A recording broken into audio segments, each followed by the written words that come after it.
All right. I will call the Senate Judiciary Committee to order. Will the Secretary please call the roll? Senator Harris, Senator Orenshaw, Senator Dondero Loop, Senator Wynn, Senator Hansen, Senator Krasner, Senator Stone, Chair Scheibel. Here, thank you so much. Please mark those senators who aren't here yet present when they arrive, and if they never arrive, mark them excused absent. Thank you, everybody, for coming to this special edition of Senate Judiciary. I do have some remarks about how awesome my committee is, and I'm going to save most of them for the end. But before we get started, I did want to take the privilege as the chair to tell all of you who are here, because our room is very full today, how much I appreciate you, our lobby corps. And I spend a lot of time telling young folks who are interested in the law and politics that lobbyist is not a bad word. And truly, I feel so lucky serving on this committee to have a group of people who I trust and respect, who do their jobs and work their bills and keep me updated and keep us informed, because truly, we do talk a lot about how amazing our staff is, because they are, and they are nonpartisan staff. And so truly, I don't think that we would be able to get through this process without people like you who take the time to read the bills, to work on the language, to come to consensus, to identify places where there's not consensus, and to work with all of us to make really good policy here in the state of Nevada. And I just want you all to know how much I personally appreciate you. And I do think that the Senate Judiciary Committee is the best committee. And that is partially because we have the best people who come and show up almost every single day. We spend a lot of time together, and you all are proactive. And so over the course of the last 3 sessions, I've noticed how much that makes a difference for me, especially as a chair and as I'm trying to move through 90-something bills. And I know that if there's a problem with the bill, or if a bill is important, you will come to me and you will tell me, and I don't have to track you down and ask you. And so frankly, I kind of depend on knowing that if any of us miss something, you are all there to help us out, because that's really what it is. You are all helping to make each and every bill that we hear the best it can possibly be. And I also appreciate all of you who answer my calls, texts, emails at random hours, some of which have context, some of which do not. And you get me the answers that I ask for, and I know that you do that for every single member of this committee. So I wanted to tell all of you that. And my committee members have a small gift on their desk for them. And so can I hold up that pen? No, not that. And they each got a pen to go with their little folder that says Senate Judiciary Committee on it. And I've left a box on the front table for all of you when you come up and testify to take one, because you all are part of this team as well. And I never want you to forget how much fun you had in Senate Judiciary of the 82nd session. And with that, unless any of my colleagues have remarks to make, I will open up the hearing on AB 404.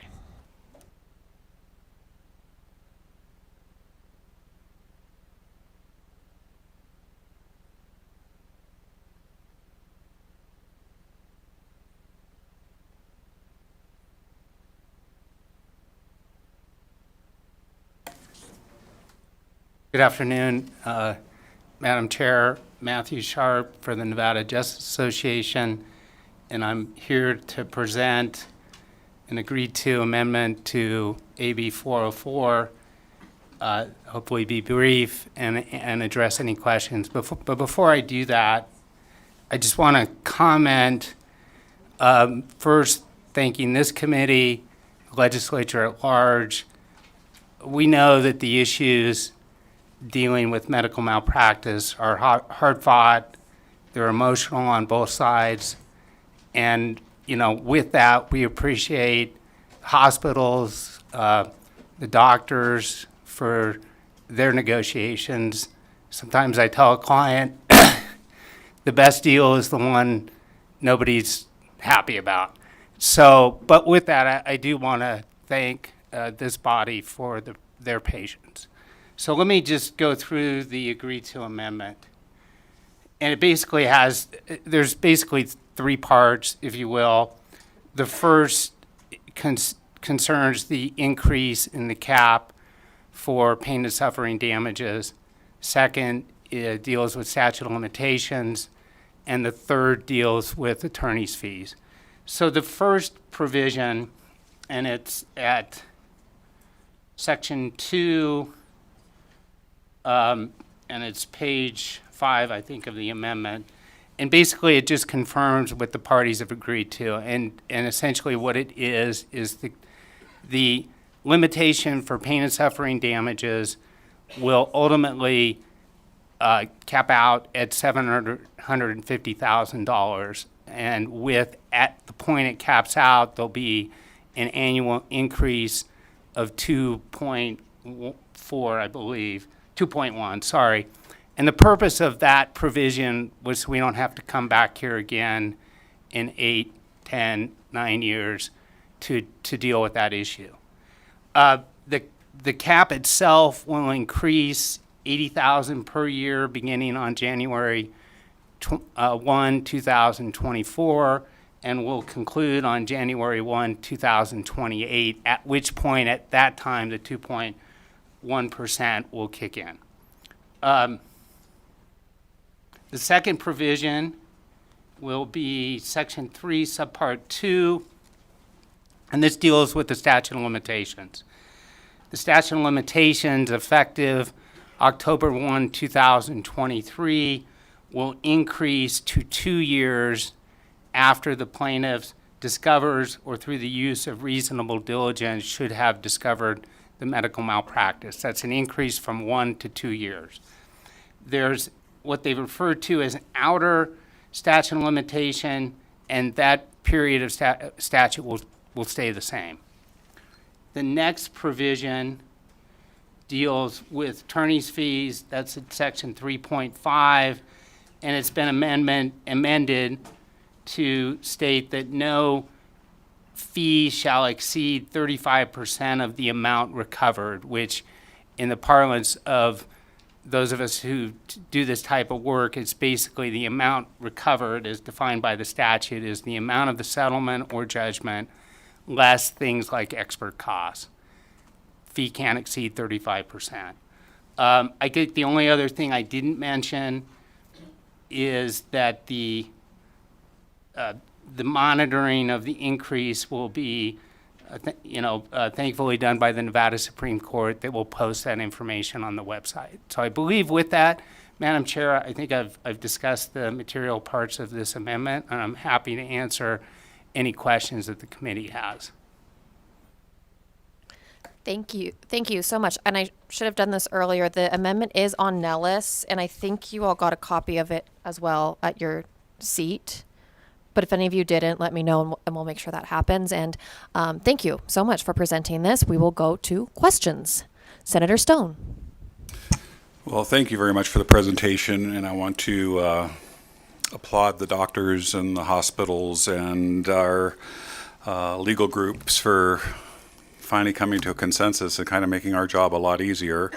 The chair and I have had some robust discussions about this bill and where we needed to go, and I'm happy that you made the decision and we didn't. And with that, one thing you didn't mention in your presentation is that, from my understanding, the retroactivity from the original bill has been deleted. Is that correct? Retroactivity as far as filing lawsuits and prior claims prior to this bill. Senator Matthew Sharp for the Nevada Justice Association. So I'm understanding your question. The statute of limitation increase takes effect October 1, 2023. So it does not have any sort of retroactive effect. So okay, but there was some language that was talking about some retroactivity, so I'm glad to see that's gone. And there was also some language that said that the immediate trauma services, that you guys were seeking a $250,000 award from $50,000, but that's now left at $50,000, correct? Senator Matthew Sharp for Nevada Justice Association, you are correct. The trauma cap remains. There's no retroactivity with the statute of limitations. Thank you, and thank you for your hard work. All right. Any other questions? All right. I'm not seeing any questions. So we will move to testimony in support of AB 404. Please come on up whenever you're ready. Go ahead.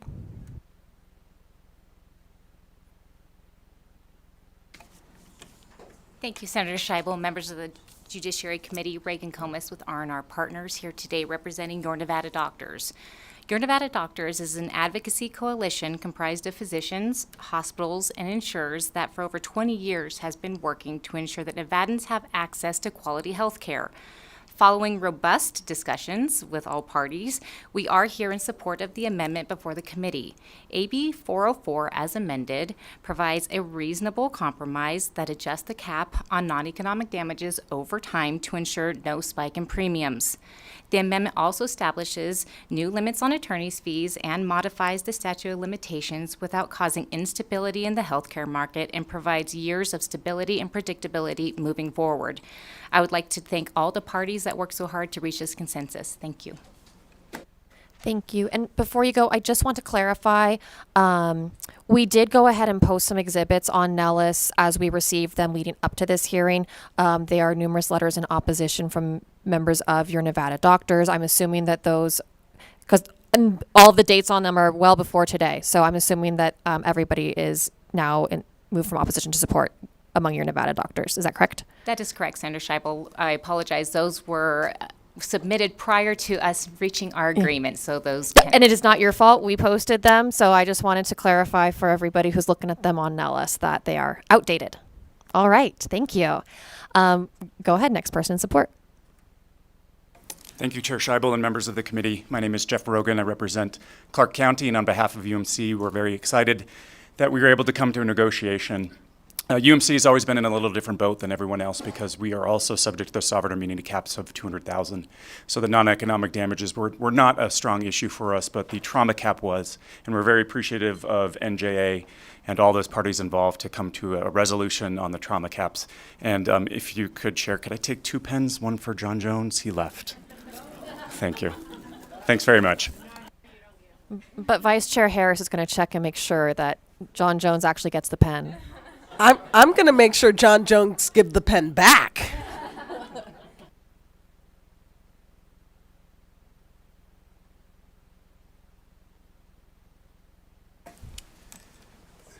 Thank you, Chair Scheibel, members of the committee. For the record, Mr. Marakin and I were cutting a side deal just on the way up here, so we thought we'd come up together. I'm here today on behalf of Empower Nevadans Now for the entirety of this legislative session. My client has tried to maintain the focus of this bill and these efforts on the victims of medical malpractice. Some of you have been gracious enough to meet with some of those victims leading up to this hearing. We just wanted to be here to throw our support behind this new amendment and to thank everybody involved in the negotiations for landing somewhere that can do honor to those victims in this building. Thank you for your time. Good afternoon, Chair, members of the committee. Paul Morak from the Vegas Chamber. The Chamber is in support of the compromise. We believe that both parties have been able to move and come to an agreement. And in the spirit of compromise, the Chamber is now in support of the bill based off the amendment today. Thank you very much.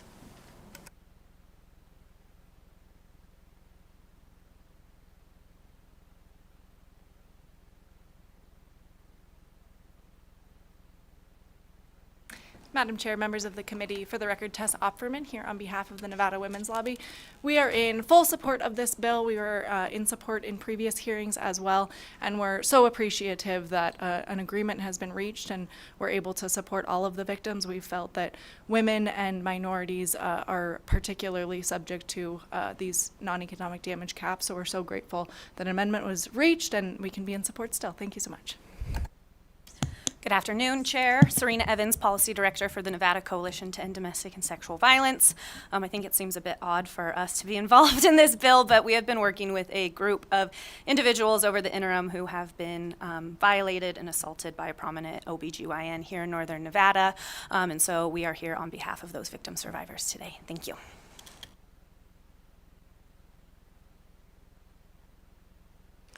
All right. I don't see anybody else coming up to the table to give support testimony in Carson City, so we'll go down to Las Vegas for anybody in support of AB 404 in Las Vegas. Again, I don't see anybody coming up to the table there, so we'll go to the phones, please, for support of AB 404. Thank you, Chair. If you'd like to testify in support on AB 404, please press star 9 on your phone to take your place in the queue.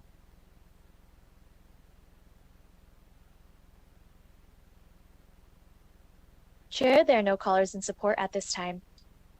All right, then we will move to opposition testimony on AB 404. Anybody testifying in opposition is invited up to the table now.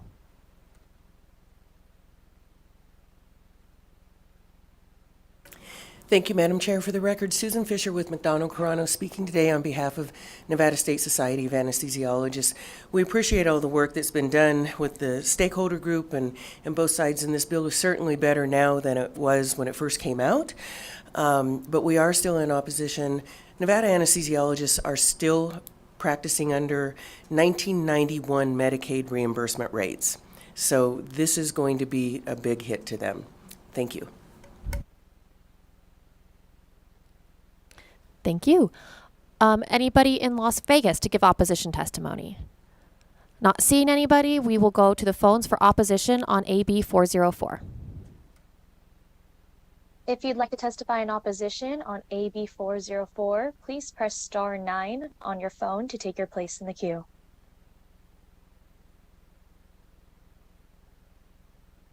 Chair, there are no callers in opposition at this time. All right, then we'll move to neutral testimony. Anybody wishing to give neutral testimony is invited up to the front now in Carson City or Las Vegas. But I don't see anybody, so we'll go to the phones for neutral testimony on AB 404. If you'd like to testify in neutral on AB 404, please press star 9 on your phone to take your place in the queue.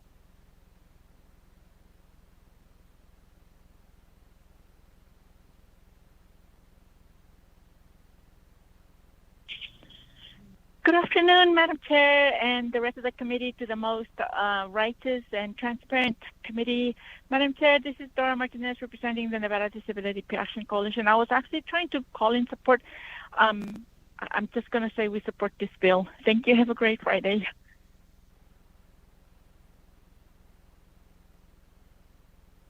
Here, there are no more callers at this time. All right, then that brings us to the conclusion of testimony. If the presenters would like to come up and make any final remarks, now is the time for that. Okay, we have no final remarks, so we will now close the hearing on AB 404.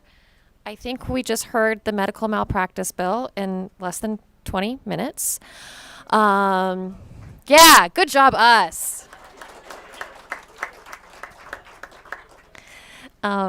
And at this time, I would entertain a motion to amend and do pass. So moved.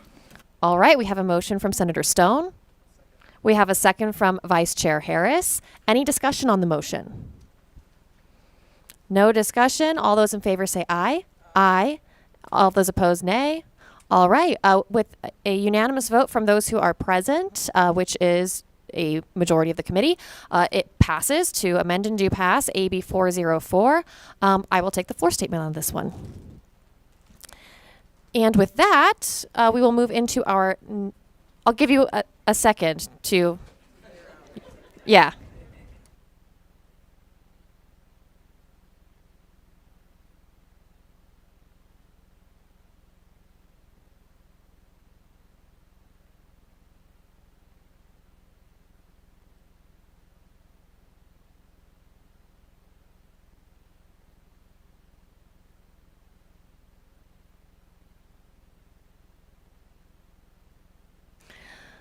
All right, now that we got all the party people out of here, I will open up the hearing on AB 15.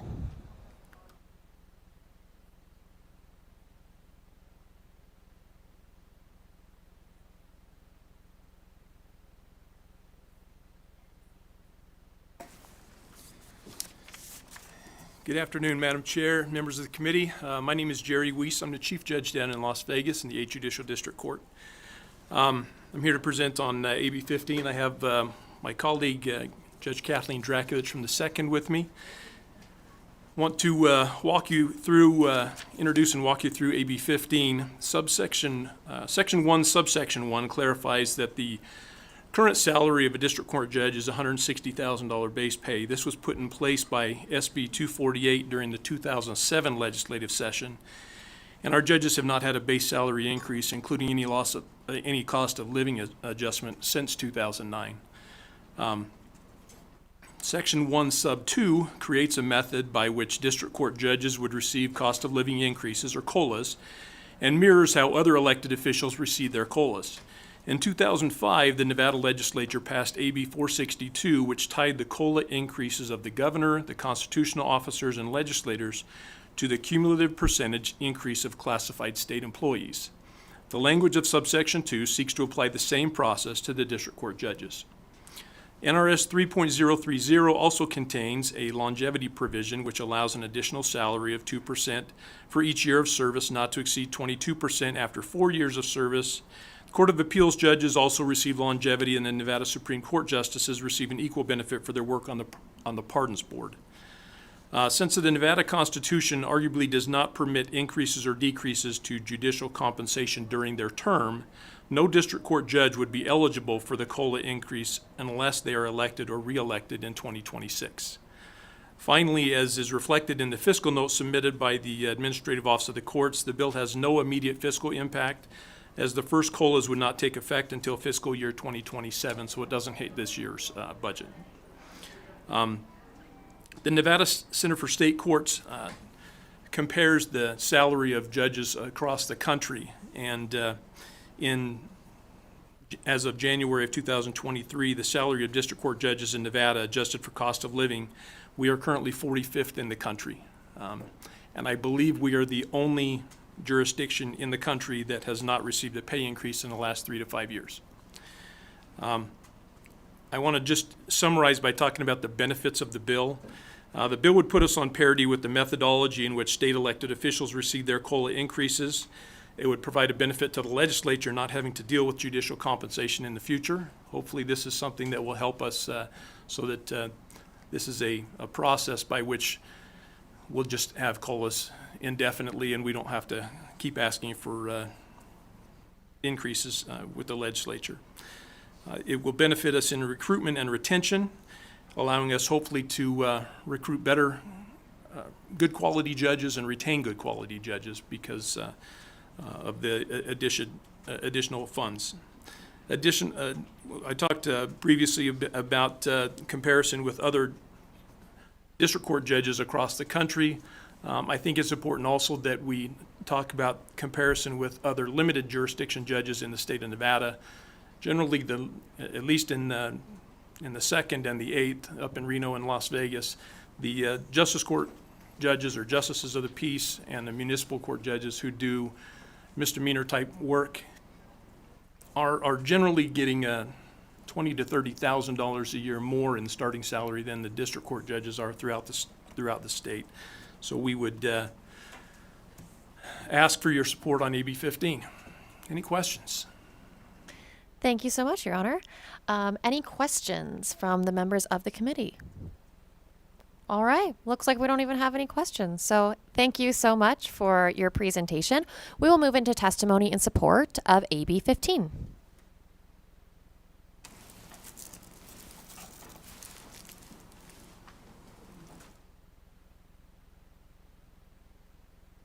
Thank you, Madam Chair, members of the committee. Michael Hilderby on behalf of the Nevada District Judges Association. Judge Gregory in Douglas County is actually on his way up. He was working today, so we're moving so quickly through the previous bill, I don't know that he will make it. If he does, at least I'll get him maybe say thank you under public comment. But on behalf of Judge Gregory and the members of the association, we appreciate your consideration of this. Thank you. Thank you. Anybody else in Carson City or Las Vegas for support testimony on AB 15?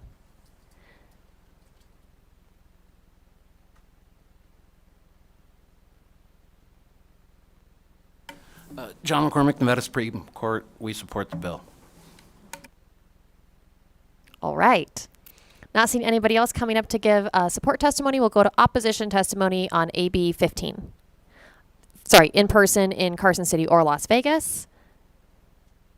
I forgot to go to the phones. Can we go to the phones for testimony in any position, support, neutral, or opposition.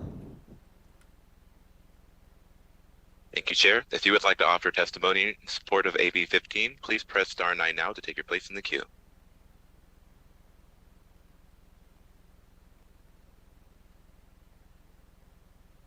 There are no callers wishing to offer testimony at this time. All right, then we'll move to in-person neutral testimony.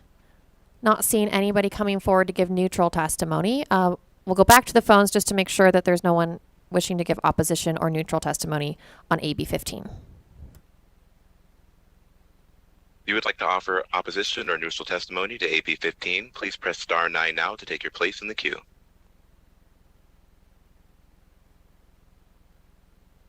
There are no callers wishing to offer testimony at this time. All right, then that brings us to the conclusion of testimony.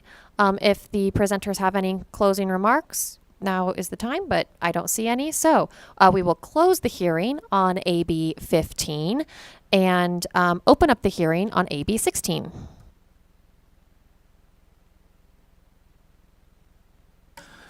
Good afternoon, Chair, members of the committee. I'm John McCormick, the Assistant Court Administrator at the Supreme Court, and a lot of this is going to be deja vu to the hearing you just ended. But AB 16 implements cost of living increases for the justices of the Nevada Supreme Court and the judges of the Nevada Court of Appeals. The bill itself is a little more convoluted than AB 15 because the Supreme Court justices are staggered in terms of election. It's a 3-2-2. And so again, it mirrors the cumulative the cumulative COLA percentage methodology that Judge Weiss indicated on 15 for those state judicial officers. It does contain an appropriation because the first 3 Supreme Court justices who are up in the next general election will get 6 months of the increase in this current biennium. So that appropriation was added. And the Court of Appeal, one thing to note here is that the Supreme Court justices, it will go back 2 terms for their first increase, and then every 6 years thereafter. And the Court of Appeals judges, because they've only existed since 2015, will be 1 term, and then every 6 years thereafter.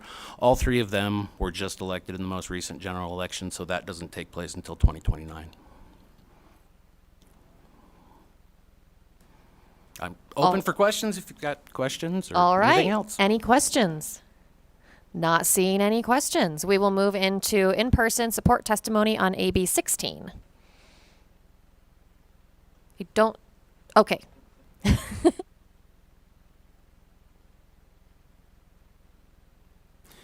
Afternoon, Chair Scheibel and members of the committee. Jerry Weiss, on behalf of the 8th Judicial District Court, as Supreme Court supported our bill, I feel like I have to support theirs. Since they're so similar, we are in support. Thank you. Thank you, Chairman. Kathleen Draculich, Judge Kathleen Draculich from the 2nd Judicial District Court. I don't feel like I have to support it. I want to support it because I think as goes their bill, so goes our bill.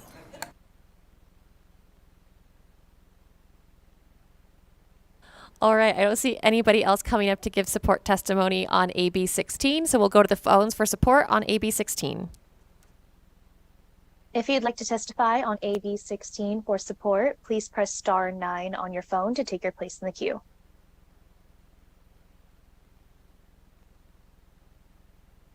Chair, there are no callers at this time. All right, we'll go to opposition testimony on AB 16.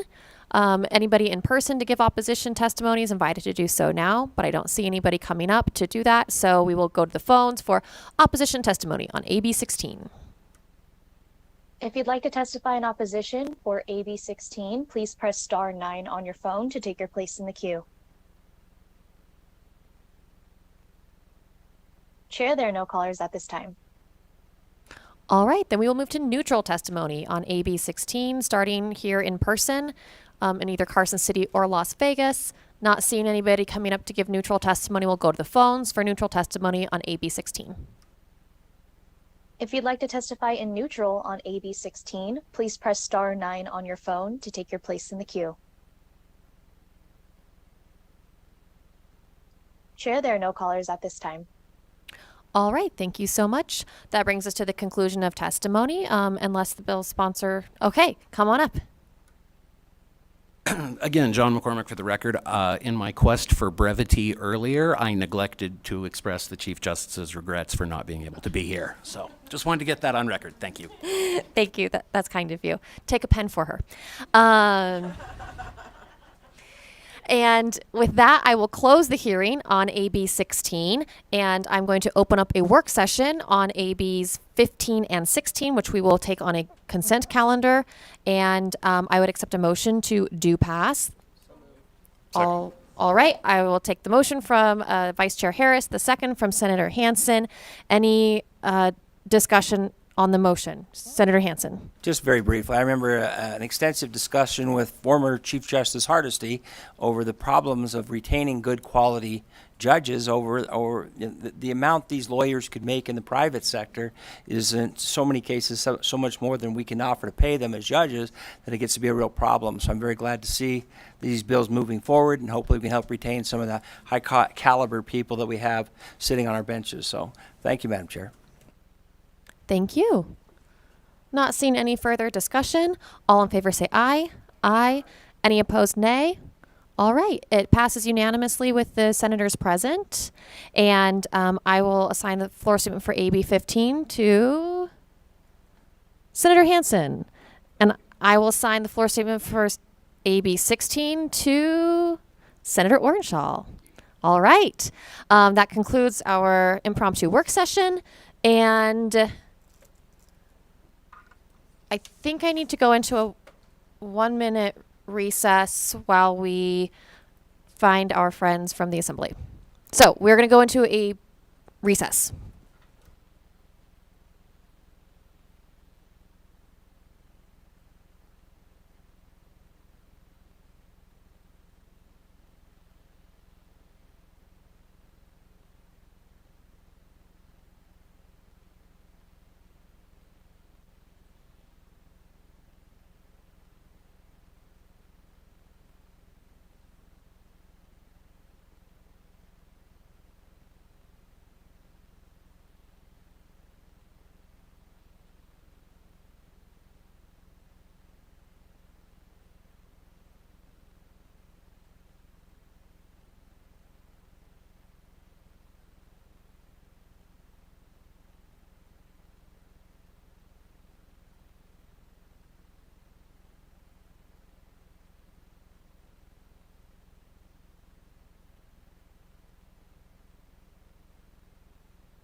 All right, we are back in for the Senate Judiciary Committee, and we're going to go ahead and hear AB 148.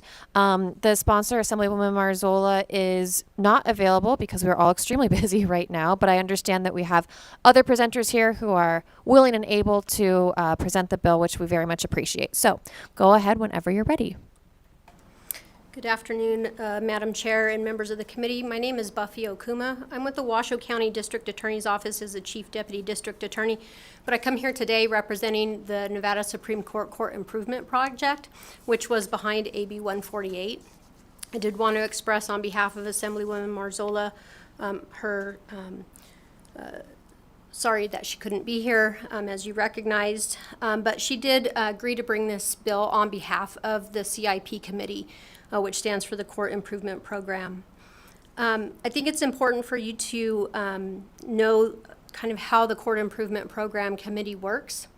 It is made up of members and stakeholders of every judicial district in the state of Nevada, which includes judges, agency representatives, agency attorneys, parent attorneys, child attorneys, CASAs, and tribal representatives, and members of the legislature, of which Assemblywoman Marzola is a member of that committee.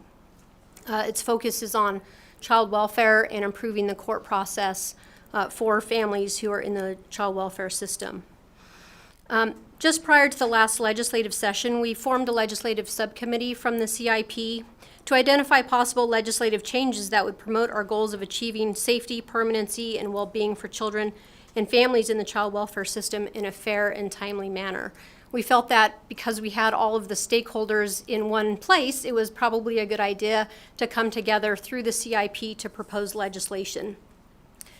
So we continued that committee this year. Our process started early last year, and we invited every member of the committee and any other stakeholder who practices in child welfare or who has an interest in child welfare to be part of our legislative subcommittee.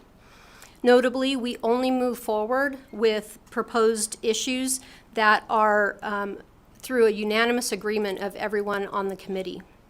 Additionally, once we identify those topics, we only move forward with language that is through unanimous agreement of every stakeholder on the committee. So the bill that you have before you is the product of 8 months of work from all of those people that I mentioned and all of those stakeholders that I mentioned. And we definitely have robust discussions and some compromises, but at the end of the day, what we have brought forward to you is the culmination of that 8 months of work with unanimous agreement from everyone from the various stakeholder groups.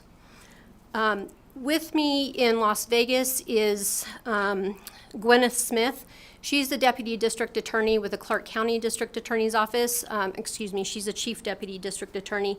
And while the two presenters here today are from the DA's offices, it was only because we were the work group leaders from the groups that ultimately culminated in the bill before you. But we had very active stakeholders from all of the other groups, parent attorneys, children's attorneys, the judiciary, and the CASAs.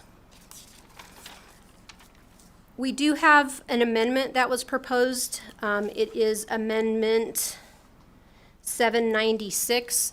It was intended to be put through on the assembly side, and just because of how things are happening right now, it did not make it through. It is a friendly amendment coming from the judiciary, and it essentially one portion of this bill was for the purpose of changing the term hearing master to magistrate. And as that information got out to some of the other judicial officers that we were not familiar with, they were concerned about maybe some conflict with the term magistrate as it is used in other contexts. And so rather than try and hash that out during this session, we are asking to delete all of the sections that would change master to magistrate, and we'll take that up in future sessions. So that leaves us in our bill with three main topics. The first topic is appointment of guardians ad litem for parents. The second topic is qualified residential treatment programs. And the third topic is with regard to children who are placed in psychiatric locked facilities. I'll address the first two topics, and Chief Deputy District Attorney Smith will address the other two topics, the last topic of locked facilities. So it takes us down to sections 30, 31, and 35 when we, if we eliminate the master to magistrate. I want to first start with the qualified residential treatment programs. A lot of our funding in Nevada comes from the federal government, and that's through the Children's Bureau and through the legislation of the federal government. Several years ago, the federal Congress passed the Families First Prevention Act. And within that, it required the elimination of most congregate care facilities for children in the child welfare system. The only type of congregate care facility that the federal government would allow and then ultimately provide financial support for is what's called a qualified residential treatment program. Those programs have a lot of requirements. They are required to have evidence-based practices, and it comes with it a couple of additional hearings in front of the district court if a child is placed in one of those facilities.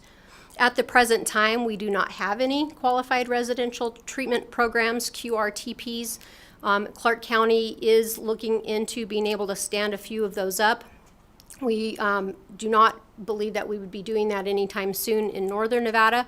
However, as a requirement to receive federal funding, having the language from the federal law in our state legislation is a requirement of the federal government for our state plan. And so these provisions are extremely important because if we don't include them in our state statutes, we stand to lose funding through our state plan from the federal government. So the next sections that I would address is sections 32 to 34, the appointment of guardians ad litem for parents. I think it's important to note it is already a requirement under Nevada law that if a minor is a party of an action, that they are required to be appointed a guardian ad litem to assist them in that litigation. It is also a requirement already under Nevada law that if an adult is a party to a civil action and they are incapacitated, also part of being incapacitated could include being incompetent, they are also already required to be appointed a guardian ad litem to assist them through that litigation. Very, very different from a guardian of a person or a guardian of a state.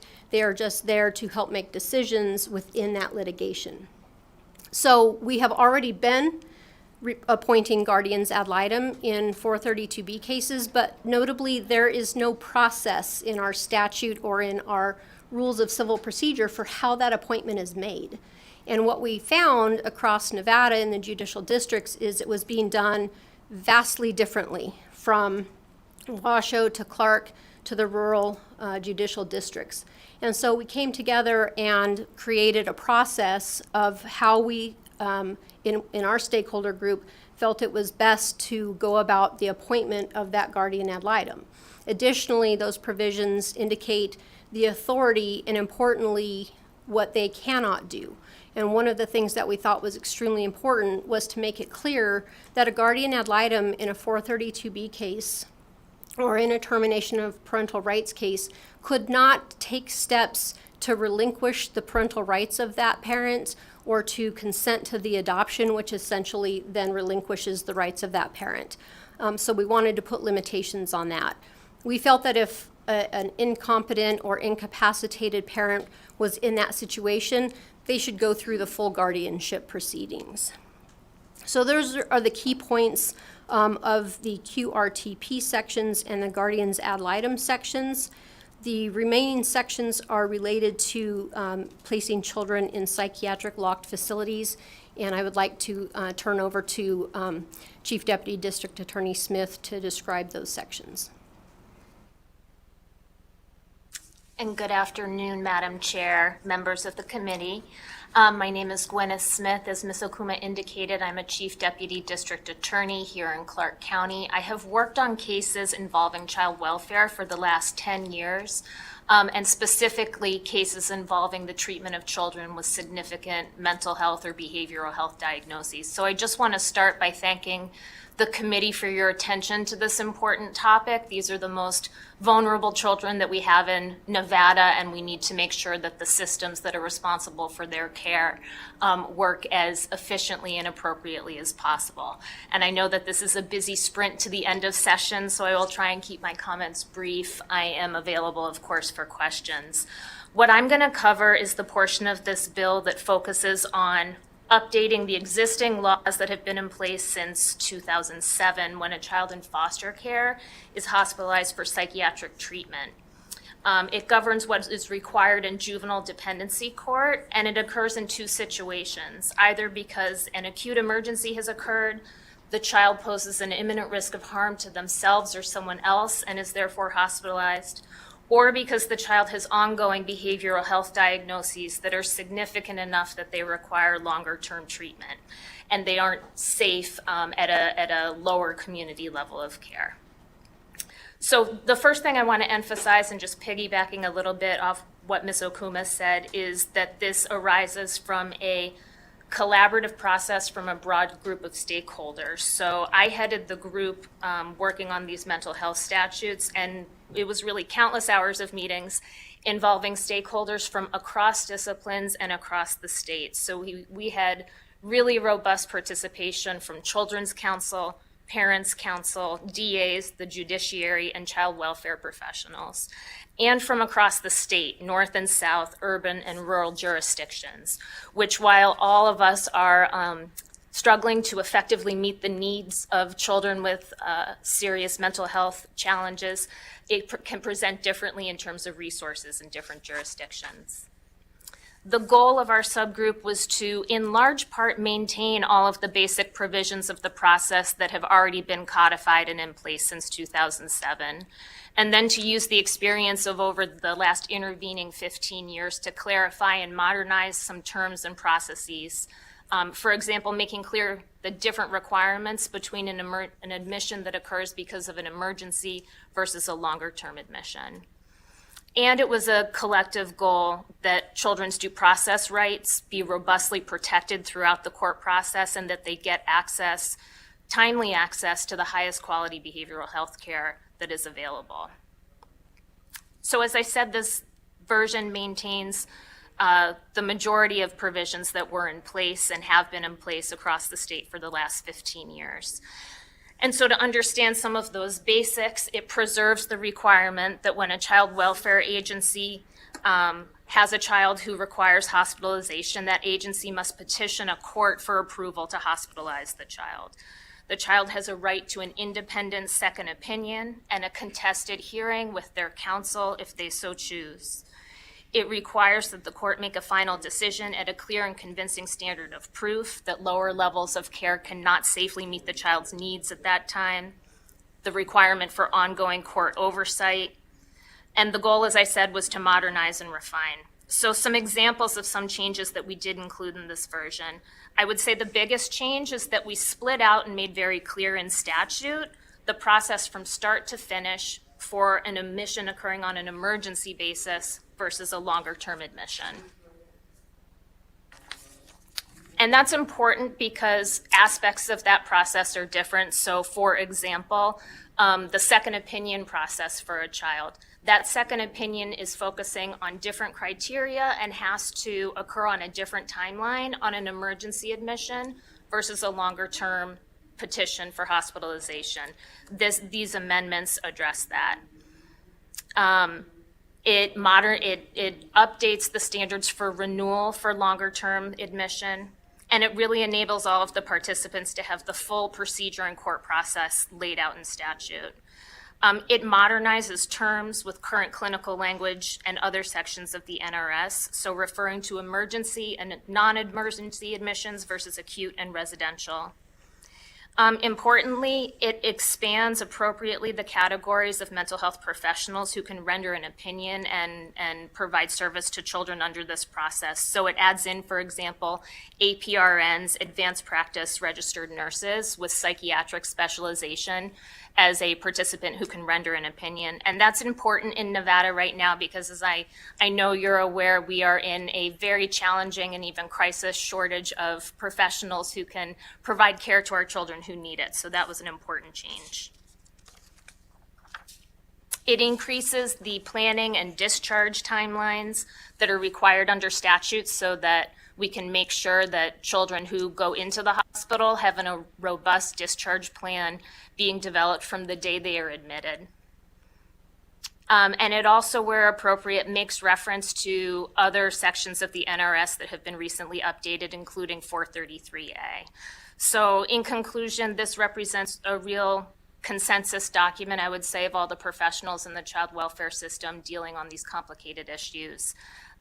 It maintains existing protections and due process protections for children while clarifying and refining the process, and it enables courts across the state to assure and require that kids in foster care are getting the highest quality care available at the least restrictive level. So thank you for hearing my comments, and I'm available for any questions. Thank you both. Thank you both for the presentation. Are there questions from members of the committee? All right, I don't see any questions, so we will move to testimony in support of AB 148. Anybody wishing to give support testimony in person is invited to do so now, but I don't see anybody coming up to do that. We will go to the phones for support testimony on AB 148. Thank you, Chair. If you would like to offer testimony in support of AB 148, please press star 9 now to take your place in the queue. There are no callers wishing to offer support testimony at this time. All right, then we will go to testimony in opposition to AB 148. Don't see anybody coming up in person to give opposition testimony, so we'll go to the phones for opposition to AB 148. To offer opposition testimony for AB 148, please press 148, excuse me. Please press star 9 now to take your place in the queue.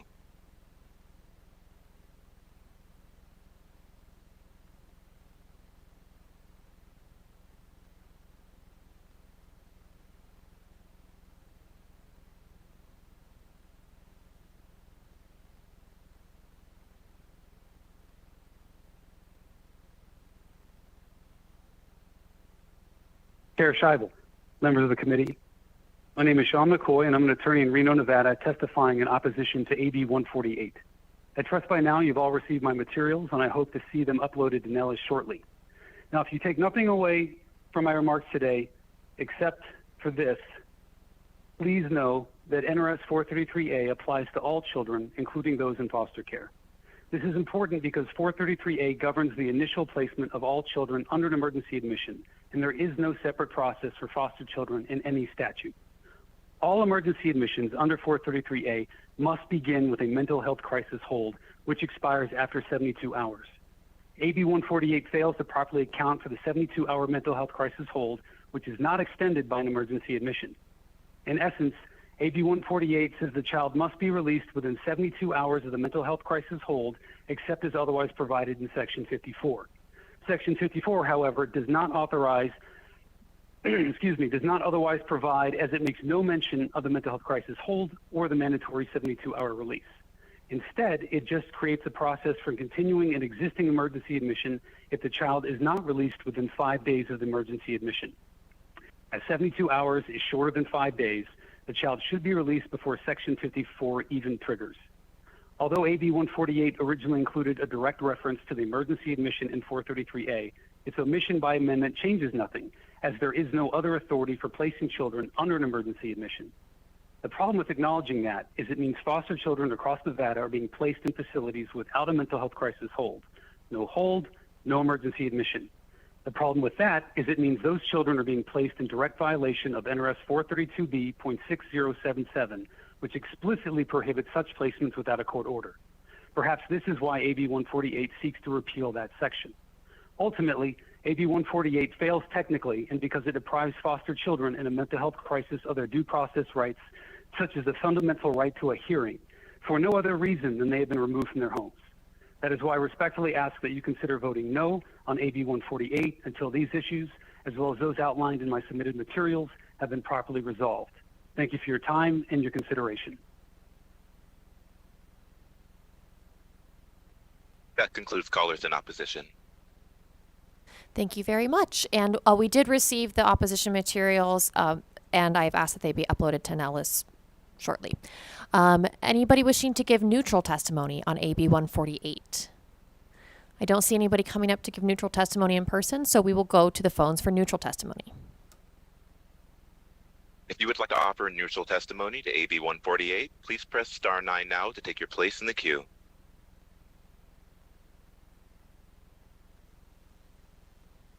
There are no callers wishing to offer neutral testimony.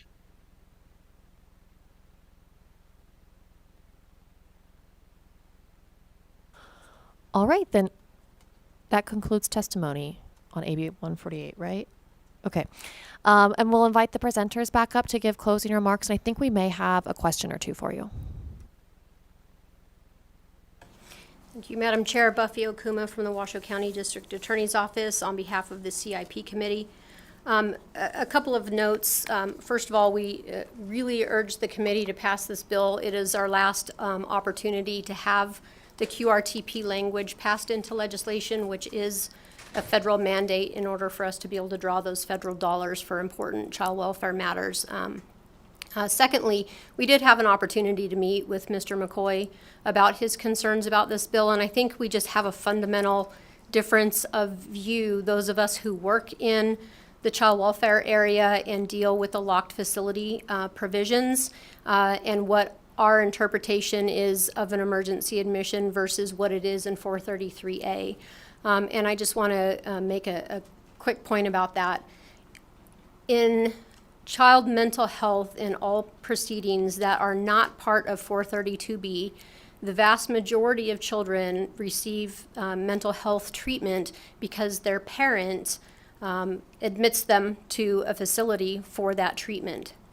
Back in 2005, 2007, the legislature decided that the custodian, being the child welfare agency, should not be able to admit a child for this long-term treatment without having the court oversight and having court hearings. The difference here is that an emergency admission, in our view, for a child who is in the care of a child welfare agency is that the child is undergoing a mental health crisis. In the vast majority of other cases, the parent would drive them to the facility, they would be admitted to the facility, and there would be nothing further. There's no requirement for a mental health crisis hold because the parent has admitted them and there's no outside necessity. In the child welfare setting, the agency or the foster parent drives the child to the facility, has the child go into the facility, and if the child is deemed to be in need of that emergency care, we have to then have that hearing and petition the court afterwards. So we just see those as two very distinct situations, and we've tried to have these conversations with Mr. McCoy, and I think we agreed to disagree on that, and so that's why we continued forward with the bill. Senator Orangel. Thank you, Chair, and I appreciate all the hard work of the DAs and everybody else who's worked on this. One point that Mr. McCoy brought up, and I've read through some of his opposition test exhibits that he submitted, he mentioned a repeal of 432B.6077 and that there wouldn't be a need for a hearing for a child in foster care regarding extending that mental health hold. And I just wondered, could you comment on that in terms of how the bill would work if this passes and how it would affect children in foster care with that statute? Thank you. Buffy Okuma from the Washoe County District Attorney's Office. I'm going to give a brief description, and then I would ask Ms. Smith if she can add anything to it. Under this bill, it doesn't change what we were doing before. The mental health crisis holds for children went into statute in the last legislative session and before, and the emergency admissions, we just used a different word, was in the statute already. So before this session and after this session, before AB 148 and after AB 148, the process stays the same. If a child is in the custody of a child welfare agency, there is no mental health crisis hold because the child goes to the facility, the child is admitted to the facility, the agency signs the authority for the child to be evaluated, and then if the child stays, we have to file a petition. And so it's a distinct process from the mental health crisis hold for a child whose parent isn't willing to admit them to a facility, in any child who's not in a child welfare agency. So the process, we didn't amend anything and take away any rights that they have because we've never, in the child welfare system, in Clark or Washoe for sure, have never used a mental health crisis hold for a child who's in the custody of the agency. Thank you, Ms. Okuna. Thank you, Chair. Thank you. And I also wanted to ask, there was an amendment proposed by the Supreme Court, I think, on this bill. Is that friendly, unfriendly? Thank you, Madam Chair. Buffy Okuma from the Washoe County District Attorney's Office. That amendment is Amendment 796, and that is the amendment that removes all of the provisions that would change the term master to magistrate. It is friendly. We have had a lot of discussions about it, and that was the one that was supposed to be passed on the Assembly side, and we just didn't quite get it done. Okay, thank you. Sorry. There's been a lot going on. I appreciate you clarifying for us, or for me. Anybody else with questions or comments? All right. Thank you both so much for your presentations. I will close the hearing on AB 148 and go to a very, very short recess.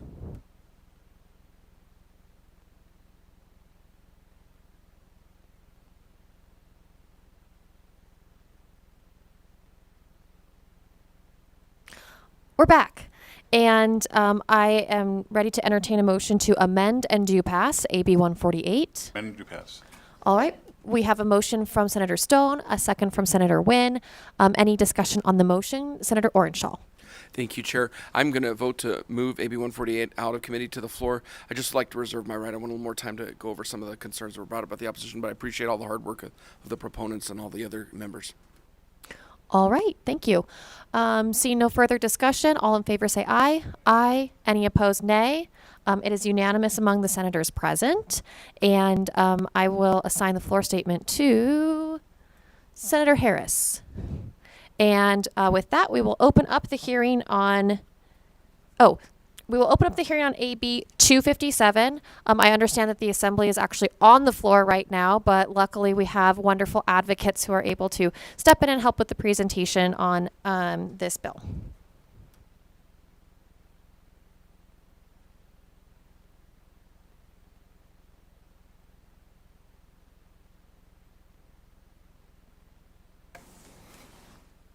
Good afternoon, Madam Chair, members of the committee. For the record, my name is William Horn with Strategies 360, representing SafeNest today and presenting Assembly Bill 257. The bill's sponsor is Assemblywoman Summer Armstrong, who's on the Assembly floor. Thank you for your patience this afternoon. If you will, please, Madam Chair, we'll can start with Ms. Ortenberger with SafeNest to give an overview on why this bill is needed, and then afterwards, if you'd like, I can walk the committee through the bill. Yeah.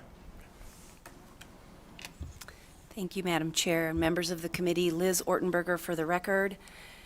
Since 2011, strangulation has been highly studied and become determinant as the most lethal indicator for domestic violence homicides. In the exhibits that we posted, a survivor, when strangled once, has a 750% higher likelihood of homicide. Most women call 911 after 5 episodes of strangulation. It is also a lethal indicator for mass shooting, and in an area of growing research, an indicator for cop killers. Most frightening, however, in households where children are present, 10% of the time when an adult female is being strangled, the children are being strangled as well.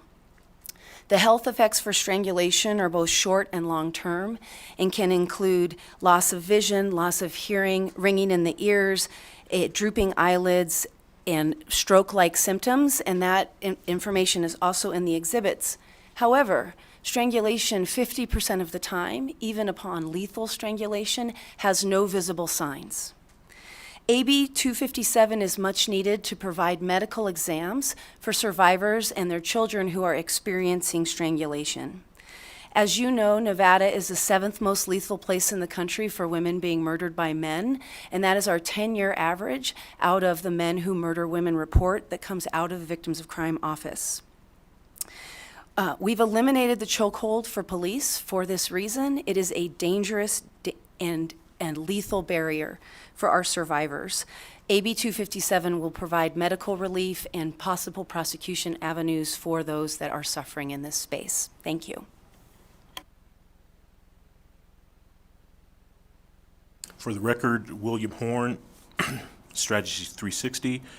And first, Madam Chair, on a personal note, I am pleased at the progress we're making or attempting to make in this area of domestic violence and strangulation, as it was my bill when I was a member of the Assembly to make strangulation a felony because of its severity in these domestic violence situations. So I'm very pleased to be here and helping present this piece of legislation.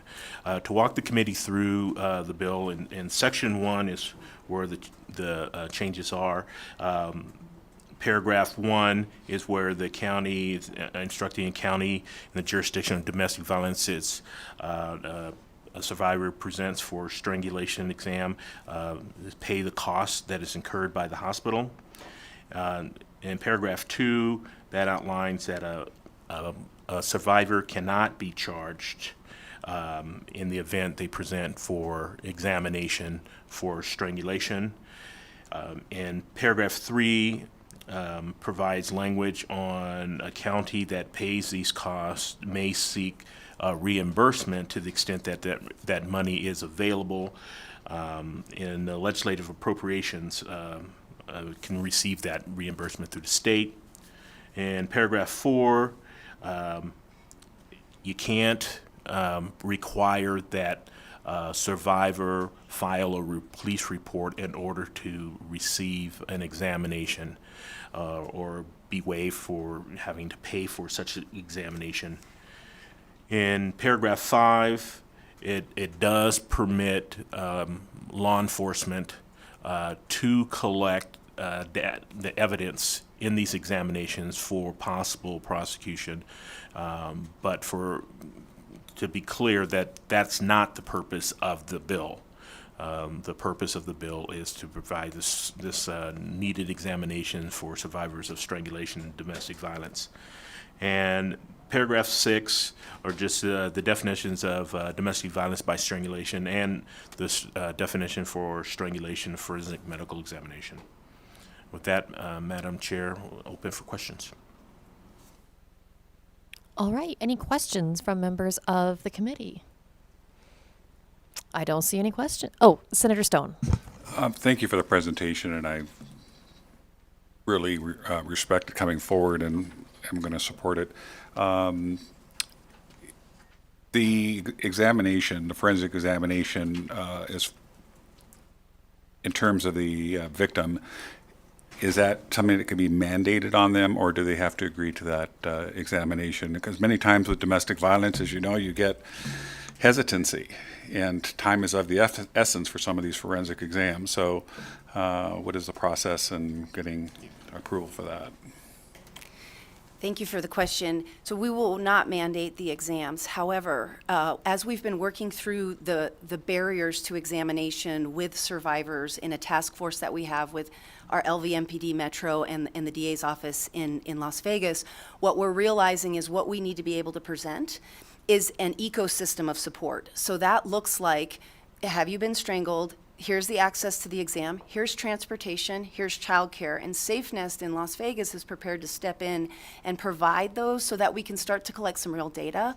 So looking at it from the lens of what does the survivor need to be able to get to the exam, and what does that pathway look like, also being able to eliminate the time from the strangulation to when the forensic nurse is available, that is also something that we're looking to shorten so that those barriers are removed. So I assume victim advocacy is very, very important in intervention. You've got somebody that's been traumatized. There's a possibility that their loved one that might be the breadwinner in the family is going to be put in jail, but they rightfully should be put in jail if they're trying to strangle their spouse. So I appreciate you being here today. I'm happy to support the bill. Thank you. And Madam Chair, I neglected to mention, in full transparency, in the Assembly, there was a fiscal note that was removed when the amendment occurred, but however, we've heard from Health and Human Services that there's still may be some costs that were not taken into account, and there may be a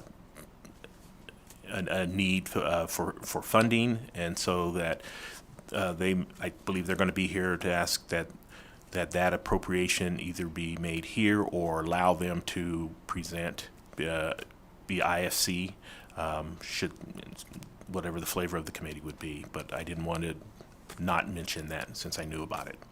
Thank you, Madam Chair.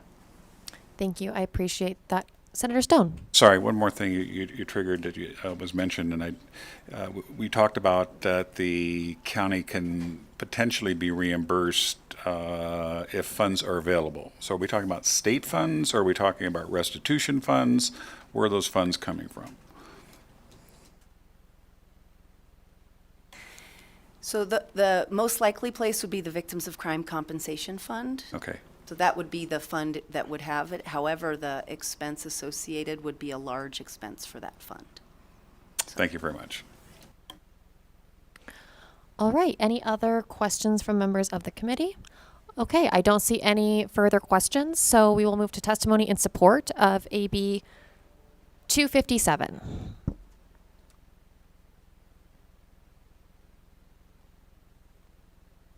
Good afternoon, Chair, members of the committee. For the record, my name is Serena Evans. I'm the Policy Director for the Nevada Coalition to End Domestic and Sexual Violence.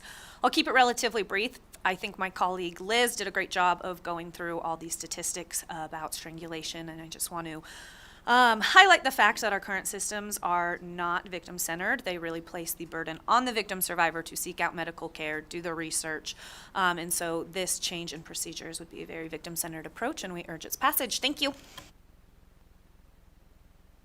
Thank you. I don't see anybody else coming up to give support testimony. Oh, okay, support testimony in person.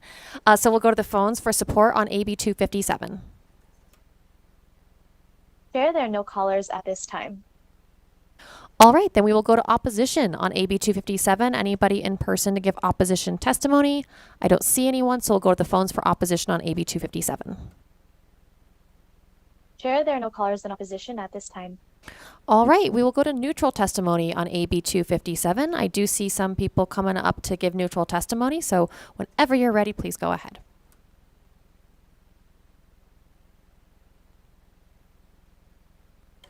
Good afternoon, Melanie Young, Deputy Administrator for the Division of Child and Family Services. This is my first time coming before the committee, and I'm excited to be here. So just wanted to put on the record in neutral.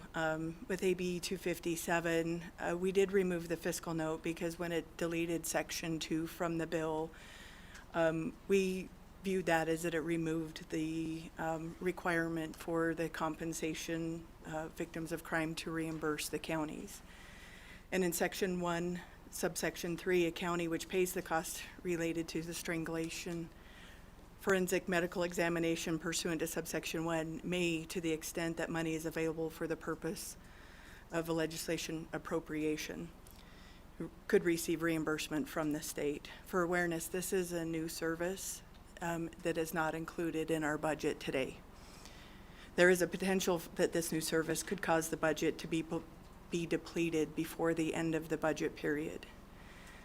We've estimated the fiscal impact projected to be about 120 examinations per month statewide at a cost between $500 to $1,500. So the way we estimated this cost is we went with the $1,500 to give the worst case scenario potentially. So that cost would be $1.26 million per year for a total of $4.32 million over the biennium. And thank you for your time. Thank you so much. I don't see anybody else coming up to give neutral Oh, there's some more neutral testimony. Go ahead. Good afternoon, Madam Chair, members of the committee. For the record, Cadence Matievich from Washoe County. Forgive me for sort of hesitating a little bit there. I think I just wanted to follow up a little bit on what you just heard from the department. Washoe County had initially submitted a fiscal note. I know this isn't the fiscal committee, but we had submitted a fiscal note that said no fiscal impact because the original version of the bill had an appropriation that we felt would be sufficient to allow us to submit for reimbursements and have those fully covered. If in fact there is not sufficient funding appropriated to the department, then it would be a cost to the county that would be an unfunded mandate. Thank you. All right, thank you. Anybody on the phone to give neutral testimony? Chair, there are no callers in neutral at this time. All right, then that concludes testimony. I'll invite the sponsors back up to make any closing remarks. All right, you don't have any closing remarks, that's fine. So we will, before we close the hearing, I do also just want to mention that as all of you noted, we are a policy committee, and the way I read the bill, the policy question is, do we want somebody, the government, instead of victims of domestic violence strangulation to be paying for these exams. And I think that that is absolutely a discussion that is worth having in this committee and a decision worth making. Also, with it being so late in the session, I wanted to give a little leeway to testifiers to help explain what's going on with the fiscal notes in that process, especially as our poor finance committee is just getting bombarded with, more bills than human beings can hear. So all of that being said, the way that I see the landscape at this point is there is an issue with the funding. I don't see an issue with the policy. We can keep talking about the funding mechanism. Luckily, that's not this committee's job. Only certain members of this committee have that job. And so with that, I will close the hearing on AB 257, and I would accept a motion to do pass. All right, we have a motion from Senator Hansen, a second from Senator Stone. Any discussion on the motion? All right, not seeing any discussion. All in favor say aye. Aye. Any opposed, nay. All right, it is unanimous amongst the senators present, and I will assign the floor statement to myself. And I think that is our last bill for the day. So we will move to public comment. Anybody wishing to give public comment is invited up to the front to do so now.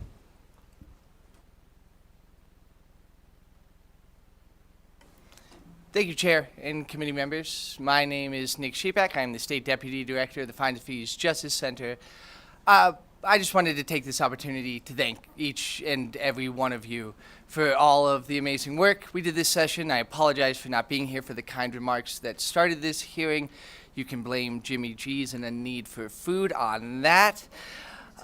It has been a true pleasure working with each and every one of you. You have given us ample time to present our ideas, our thoughts. You have asked thoughtful questions, and we have really made some good moves. And I especially want to thank our committee counsel for her extremely diligent work in putting up with me on all of the amendments to all of the bills.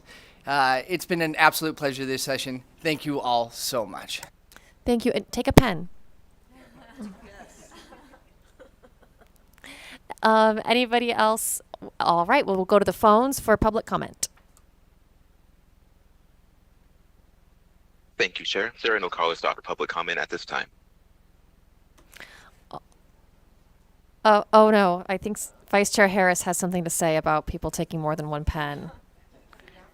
No. Nick Shepak can take as many pens as he wants. The limit is just on John Jones. Yeah. Oh, there he is. Madam Chair, before we concluded, I'd be remiss if I didn't take just a moment to thank you for all of the very hard work that you've done this session. Some of you are chairs, but if you are not a chair, you may not know essentially every bill that comes through your committee becomes your bill. And you have been a fantastic steward of every bill that's been shepherded through this committee, and there have been a lot. I think only finance sees more bills than the Senate Judiciary. So I think I speak for the entire committee in expressing our gratitude for the manner in which you have conducted this session, allowed discussion, but also led with a stern hand and unflappable morals, which I always appreciate. It's just been an absolute pleasure to serve as your vice chair. Thank you. Yeah. Well, thank you. Oh.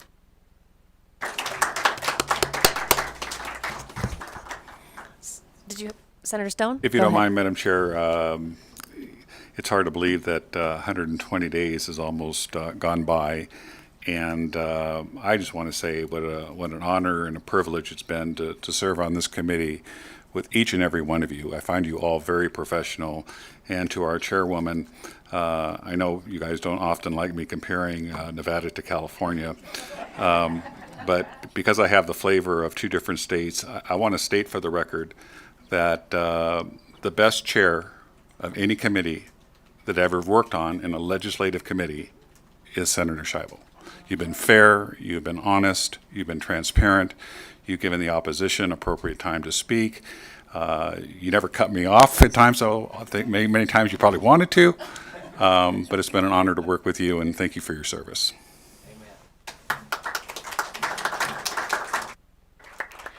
Well, thank you. And you all make it easy. Not only our amazing staff who keeps the trains running on time, even when time is meaningless and the calendar is nothing and we don't know what day it is. They still get us where we need to be, both literally and figuratively. And so the staff is really the backbone of this operation. And I am so appreciative of all of the members of this committee, and I can't tell you enough what an honor it is to serve as the chair of this committee and just how much I enjoy it. And every single one of you has been in my office at one point in time talking about a bill, talking about a hearing, talking about an amendment, and I am just so lucky that I don't have to do this alone. I have, 7 incredibly bright, incredibly committed, incredibly hardworking people who help me through all of the weird questions and challenges that we face in the Senate Judiciary Committee. And I feel so lucky that all of you bring your most professional selves to every single one of these meetings and every single one of these discussions. And that's why I'm able to, be fair and give people time to speak, because I trust every single one of you to use good judgment in guiding conversations when we need to dive deep and keeping on track when we need to go fast. And you are all just incredible members of this committee that make it really easy to run a good committee and have those thoughtful discussions and make great policy. So I don't know if this is our last meeting or if there will be more, but it has been truly an honor and a pleasure serving as your chair. And if there are no more remarks, then we are adjourned.